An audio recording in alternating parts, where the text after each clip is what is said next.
продолжуваме со закажаните содржини, бидејќи денеска ве гледам 27 февруари. Мора датумот и да се провери, не сум секогаш сигурен кај нас тоа така оди. Денес за денес, утре за утре. 27 февруари, четврток 2020 година. Првиот ден со констатиран коронавирус случај во Македонија, без грижа, без паника. Можеби ќе има и други случаи, но вирусот не е така тешко заболување и побрзо се шири, од што представува вистинска закана по здравствениот систем и по луѓето во државава. Мојот следен гостин е господинот Дарио Николовски, директорот на студентските домови во Скопје. Дарио, добро утро. Добро утро и поздрав до гледачите. Така е. Да прашам, бидејќи сега неодамна гледавме, мислам чини пред 1-2-3 недели, може има 10 дена, се реновираше некаков блок, некаков дел од студентскиот дом Гоце Делчев и така натаму. Имаше пресконференција, присуствуваше и техничкиот премиер. Каква е состојбата со домовите студентски во Скопје? Со колку легла располагате и колку тоа е во меѓувреме реновирано, прилагодено на некакви стандарди кои што се пристойни за живење, бидејќи знаеме дека домовите не беа во блескава ситуација во последните веројатно 10 години, кога таму се сместуваа студенти во субстандардни услови. Така, јавноста е свесна дека една од најболните точки може би беа токму студентските домови. Вие напоменавте дека веќе пред 10 дена ги отворивме останатите два блока, односно блоковите В и Г во најголемиот студентски дом во државата, тоа е студентскиот дом Гоце Делчев. Добивме комплетно реновирани и реконструирани повеќе од 600 легла. Потрошени се некаде од прилика околу 2,7 милиони евра за истата работа, односно 2,3 милиони евра за целосното внатрешна реконструкција и уредување и плюс уште 400.000 евра за комплетно опремување со мебел и сите пропратни елементи кои што го сочинуваат студентското живење, впрочем, во студентските домови. Но тука не застануваме, свесни за состојбата во која што се наоѓаат студентските домови. Започнавме веднаш со следен проект, а тоа е проектот за реновирање и реконструкција на едни од зградите кои што беа во најлоша состојба, а тоа се зградата 1 и зградата 2 во студентската населба Стив Наумов во Автокоманда.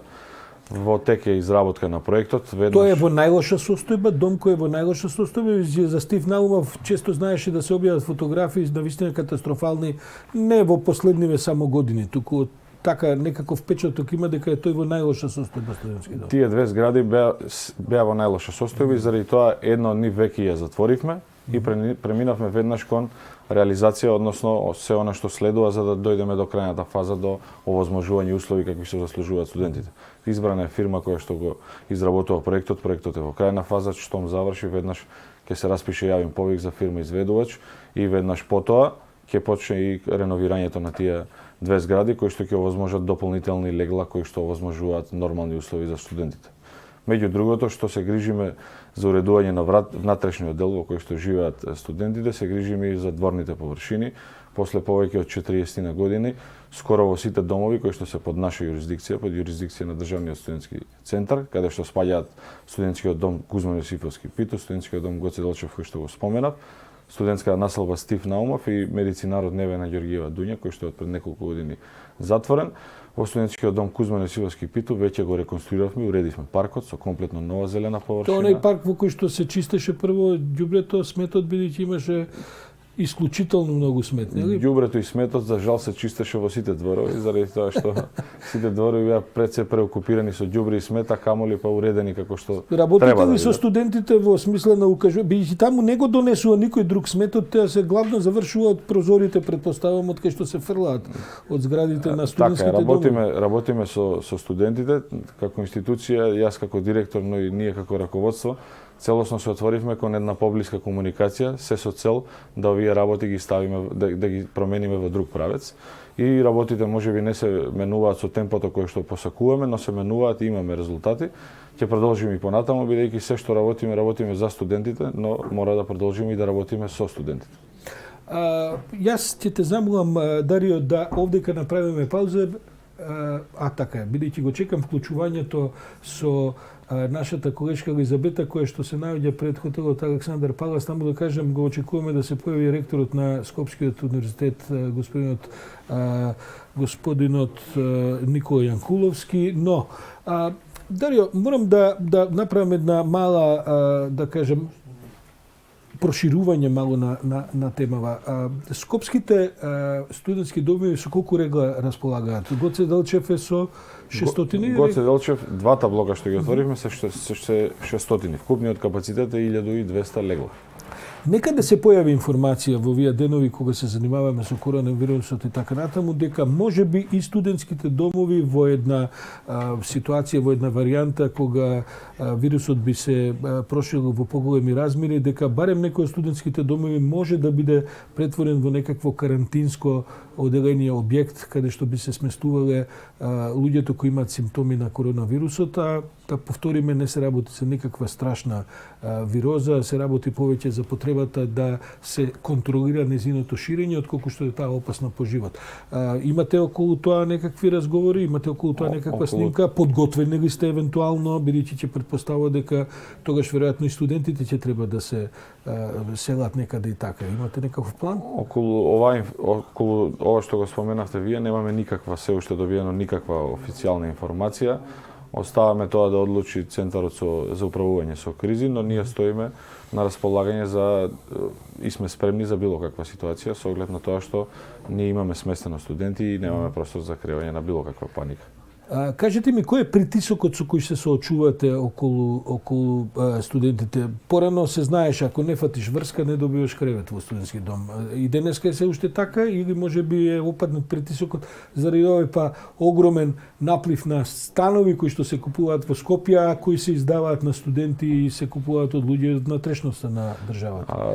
Може би има наплив на купување на станови, но верувам дека доколку ние ги подобриме условите како што ги подобруваме, барањето секогаш ќе биде за студентите од внатрешноста на нашата држава да се сместат во студентски дом, бидејќи условите кои што ги нудиме ние не може да се споредат во основ со сместување во стан, бидејќи во секое време веднаш имаат колеги, имаат кој да се грижи за нивната храна, хигиена и така натаму, така да доколку ние ги доведеме условите на кои што треба да бидат, студентите секако прв избор ќе им биде сместувањето во студентски дом. Фаќаат врски студентите, нивните родители, ви звонат телефоните кои ќе почне сезона да се навиките се лоша работа, но се трудиме да ги промениме. Како ви е системот за прифаќање на студенти во домови?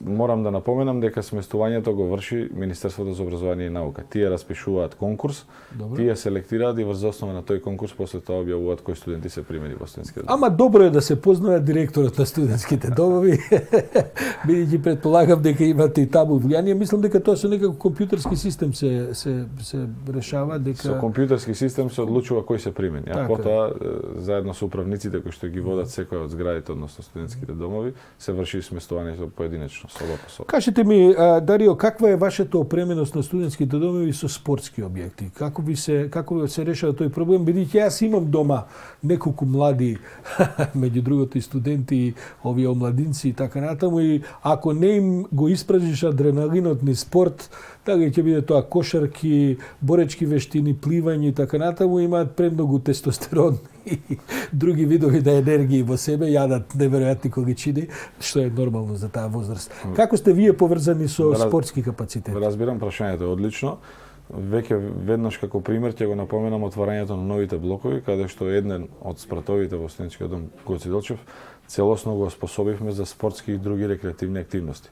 Дополнително обезбедивме и пинг-понг маси, со тоа што даваме до знаење на студентите дека ќе се грижиме и во тој дел на нивното живење во студентските домови. Свесен сум дека треба да обезбедиме максимум услови да ги имаат од секој можен аспект.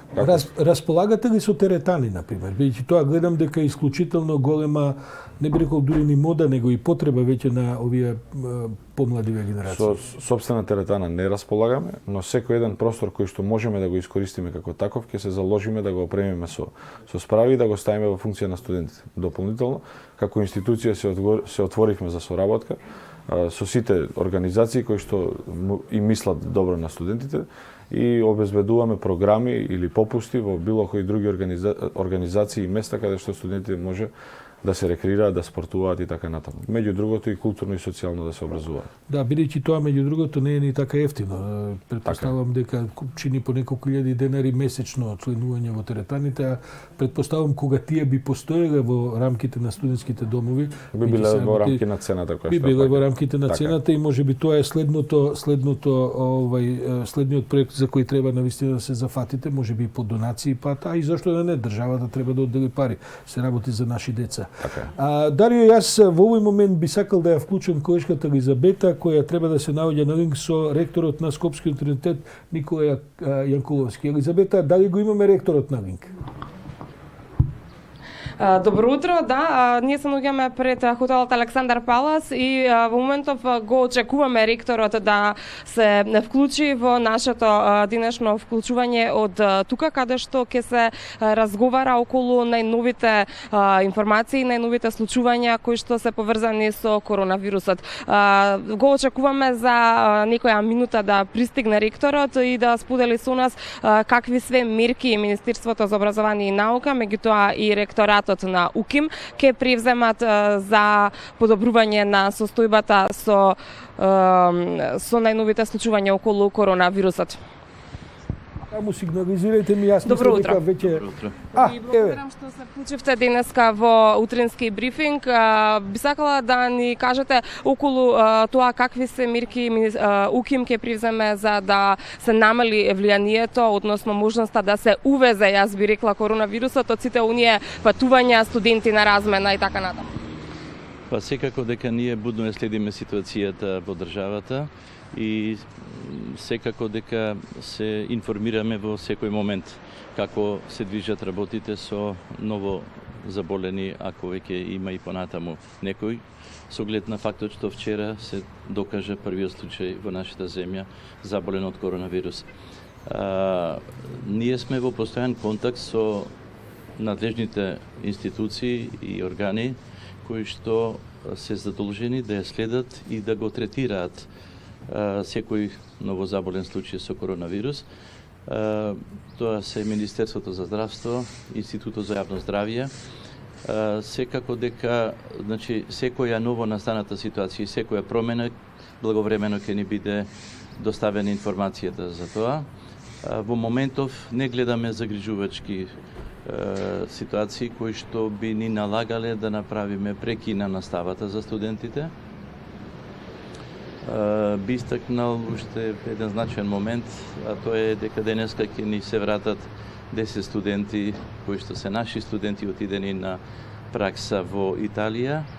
За нив исто се превземени активности пред се од аспект на тоа да бидат во почетокот во домашни услови, пред тоа прегледан уште на аеродромот и мислам дека во овој момент навистина немаме ситуација која што би не загрижувала од аспект да превземаме некои посериозни чекори.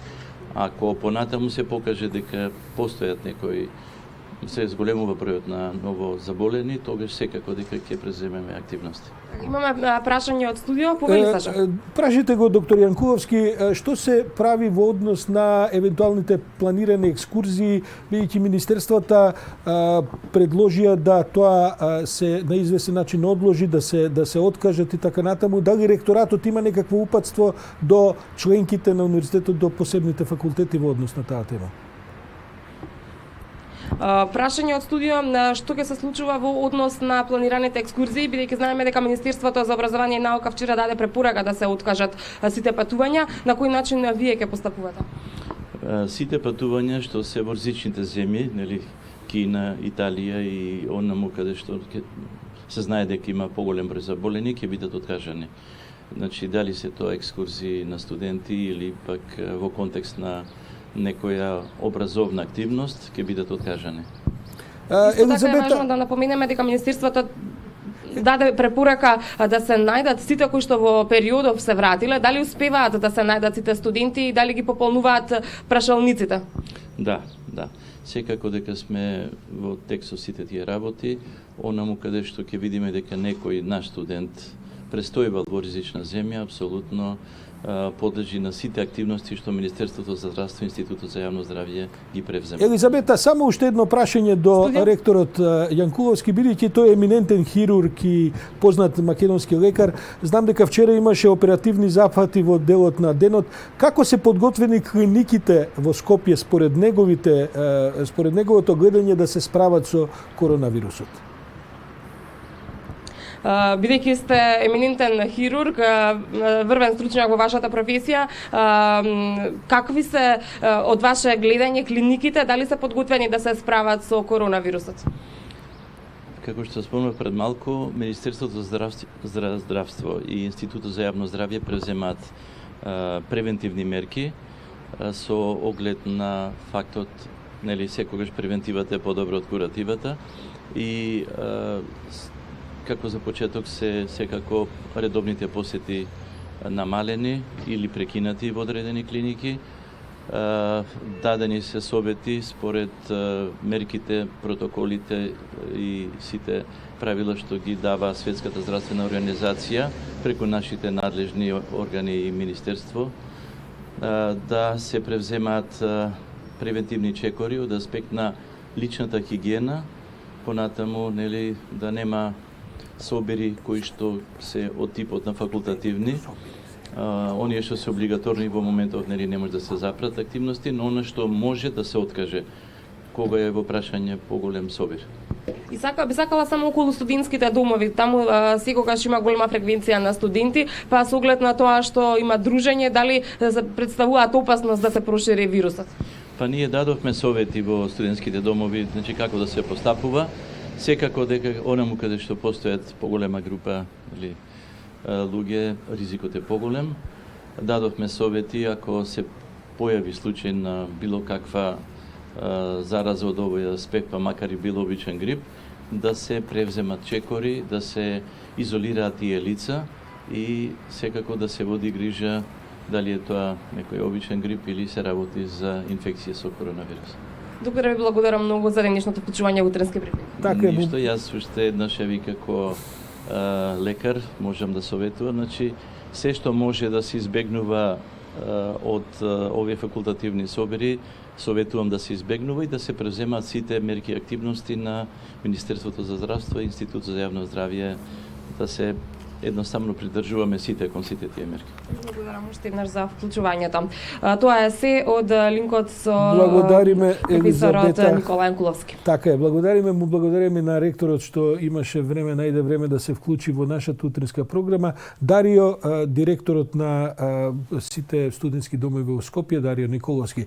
Дарио, ја слушнавме препораката и на ректорот, а студентските домови се места на концентрација на голем број млади луѓе. Што се вашите препораки? Препорачувате ли да студентите ги намалат, може би овие закажани, не знам какви некакви активности кои што подразбираат собирање на повеќе стотици луѓе? Има такви активности или нешто друго превземат? Им препорачувам на студентите будно да ги следат реакциите, насоките пред се од Министерството за здравство, да ги почитуваат на највисоко можно ниво.